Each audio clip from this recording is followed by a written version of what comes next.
परभणी जिल्ह्यात अतिवृष्टीची मदत खरं तर जाहीर झालेली आहे आणि मदत आता प्रत्यक्षात दिवाळीच्या तोंडावर जमा झाल्याची माहिती कळते। याविषयी माहिती देण्यासाठी आपल्यासोबत जिल्हाधिकारी संजय सिंह चौहान आहेत।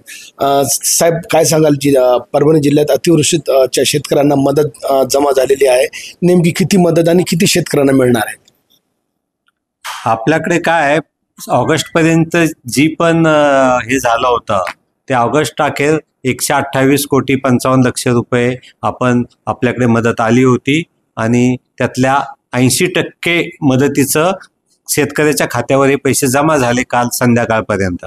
आज त्यात आणखी वाढ झालेली आहे आणि आता काल नवीन जो शासन निर्णय आला त्यामध्ये सप्टेंबरमध्ये जे शेतकऱ्यांचं नुकसान झालं होतं त्याच्यासाठी 245 कोटी ची मदत आपल्याला जाहीर झालेली आहे। काल रात्रीच मी सर्व तहसीलदार प्रांतांची व्हीसीवर मीटिंग सविस्तर घेतलेली आहे। आता याही याद्या लोड होतील आणि यावेळेला एक चांगली गोष्ट अशी आहे की आता ही केवायसी नसली तरी फार्मर ID कार्ड असेल तर डायरेक्ट शेतकऱ्याच्या खात्यावर पैसे जमा होतील।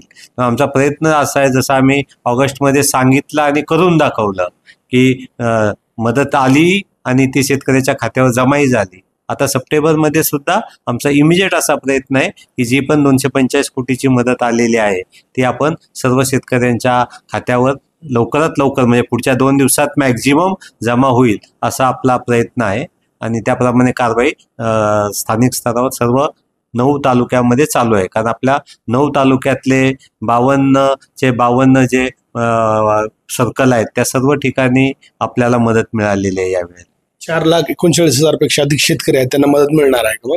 हो, जे पण आमच्याकडून प्रस्ताव गेलेला आहे त्या सर्वांना मदत याच्यामध्ये मिळणार।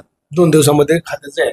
हा, आमच्याकडची तयारी पूर्णपणे झालेली आहे। आता आज सुद्धा खात्यावर पैसे जमा चालू झाले असतील, कारण आपण त्याची पूर्वतयारी करून ठेवली होती की जसं शासनाचा आदेश बाहेर पडेल त्यानंतर ही सर्व रक्कम खात्यावर जमा करण्यासाठी कालच मी सर्व प्रांत अधिकारी आणि तहसीलदार यांची मीटिंग घेतली होती। आपला जनरल अनुभव असा येतो की अगदीच ज्याचं अकाउंटचा काही प्रॉब्लेम आहे, आधार कार्ड नाही, असे एक 20-30% लोक राहतात, परंतु बाकी सर्व मदत पुढच्या 2-3 दिवसात शेतकऱ्याच्या खात्यावर जमा होण्यासाठी प्रशासन पूर्णपणे सज्ज आहे आणि तसं कामही करत आहे।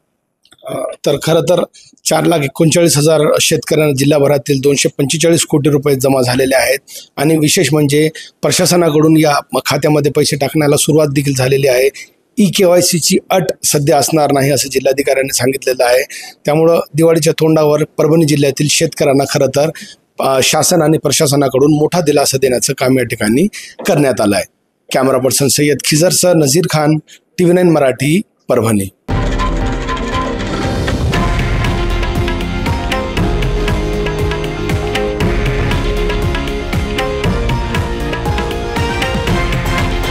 हे आहे देशातील नंबर 1 न्यूज नेटवर्क आणि आपण पाहत आहात TV9 मराठी, एकमेव।